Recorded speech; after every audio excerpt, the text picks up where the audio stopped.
Gautam Buddha story. Mahatma Buddha के अनुसार हम वही बनते हैं जो हम सोचते हैं। अगर हम अपने विचारों को शुद्ध रखें तो हमें खुशी मिलती है। बुद्ध की एक कहानी में एक युवक ने उनसे पूछा कि संसार में सामान्य व्यक्ति का क्या मूल्य है। बुद्ध ने उसे एक चमकीला पत्थर देकर बाजार में भेजा और कहा कि इसका मूल्य पता करो। इस कहानी से यह शिक्षा मिलती है कि हमारी सोच और दृष्टिकोण हमारे जीवन को प्रभावित करते हैं। अपने मन में जिस चीज का विचार करोगे वही चीज तुम्हें मिलना शुरू होगी। अगर पैसे के बारे में विचार करते हो तो आपके पास पैसा आना शुरू होगा। अगर आप अपने प्यार के बारे में विचार करोगे तो आपको आपका प्यार जल्द ही मिलेगा। गौतम बुद्ध के अनुसार हम वही बनते हैं जो हम सोचते हैं। जैसा सोचोगे वैसा ही होगा। एक बार की बात है, महात्मा बुद्ध प्रवचन दे रहे थे।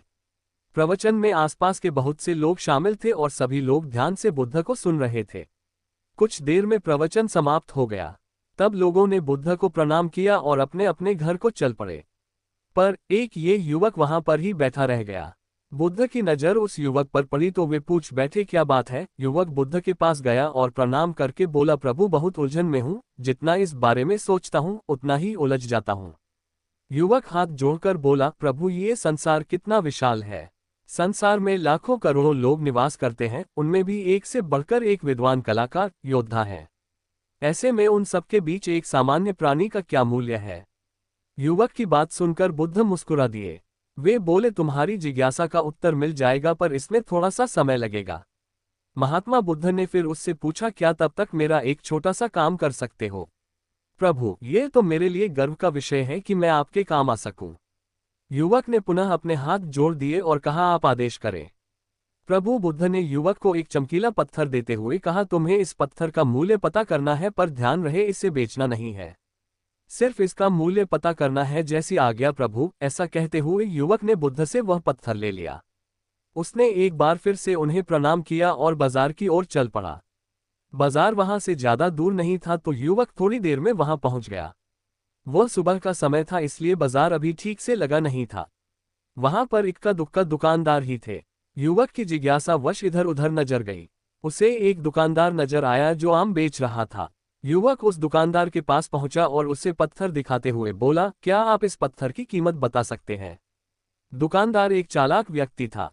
पत्थर की चमक देखकर वह समझ गया कि अवश्य ही यह कोई कीमती पत्थर है।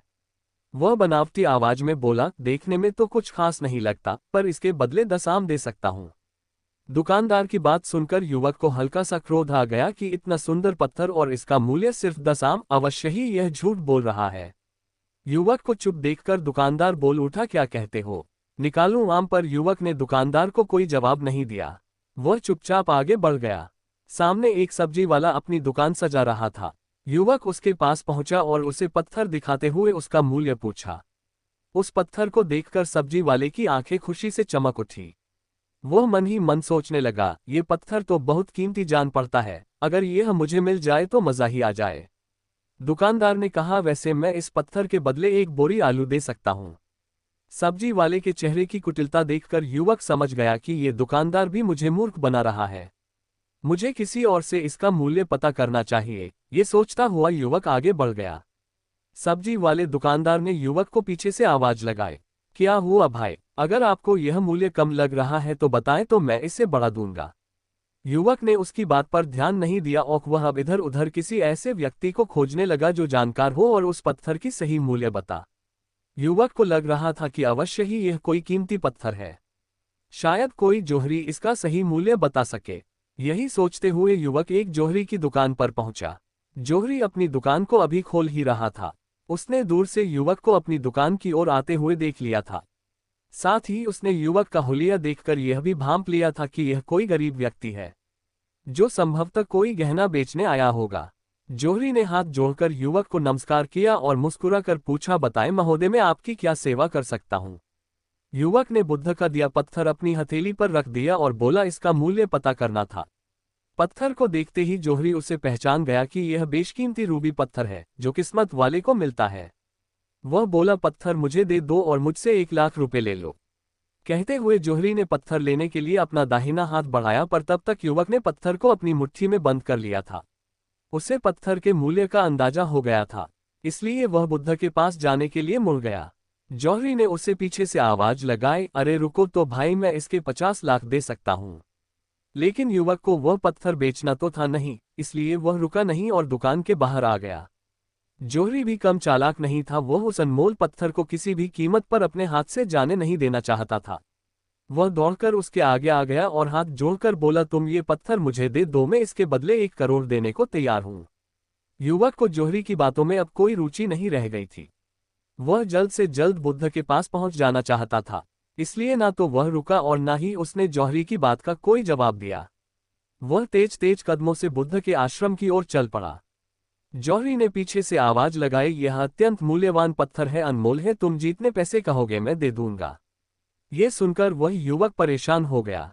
उसे लगा कि कहीं पत्थर के लालच में जौहरी उसे पकड़कर जबरदस्ती न करने लगे, इसलिए वह तेजी से आश्रम की ओर दौड़ पड़ा। युवक जब बुद्ध के पास पहुंचा तो वह बुरी तरह से हांफ रहा था। उसे देखकर बुद्ध मुस्कुरा दिए, फिर भी उन्होंने अपने चेहरे से कुछ भी जाहिर नहीं होने दिया। वे बोले, क्या बात है वत्स, तुम कुछ डरे हुए से लग रहे हो। युवक ने बुद्ध को प्रणाम किया और सारी बात कह सुनाई और उसने वह पत्थर भी उन्हें वापस कर दिया। बुद्ध बोले, आम वाले ने इसका मूल्य 10 आम बताया, आलू वाले ने 1 बोरी आलू और जौहरी ने बताया कि यह अनमोल है। इस पत्थर के गुण जिसने जीतने समझे उसने इसका मूल्य उसी हिसाब से लगाया। ऐसे ही यह जीवन है, प्रत्येक व्यक्ति खान से निकले हुए एक हीरे के समान है जिसे अभी तराशा नहीं गया है। जैसे जैसे समय की धार व्यक्ति को तराशती है, व्यक्ति की कीमत बढ़ती जाती है। ये दुनिया व्यक्ति को जितना पहचान पाती है उसे उतनी ही महत्ता देती है। ये कहते हुए बुद्ध एक क्षण के लिए रुके, फिर बोले, किंतु आदमी और हीरे में अंतर यह है, हीरे को कोई दूसरा तराशता है और व्यक्ति को अपने आप को स्वयं ही तराशना पड़ता है। जिस दिन तुम अपने आप को तराश लोगे तुम्हें भी तुम्हारा मूल्य बताने वाला कोई ना कोई जौहरी मिल ही जाएगा। गौतम बुद्ध उस लड़के को ये सीख देना चाहते थे कि जो इंसान अपने मन में खुद के बारे में विचार करता है वह व्यक्ति उसी के समान बनता जाता है। किसी इंसान को अगर दुनिया की किसी भी चीज से सच्चे मन से लगाव हो तो वह इंसान उस चीज को प्राप्त कर लेता है। वही जो इंसान अपनी मनचाही चीज को प्राप्त करने में असमर्थ है, उस इंसान ने अपने मन में सच्चे भाव से उस चीज को चाह नहीं होता है।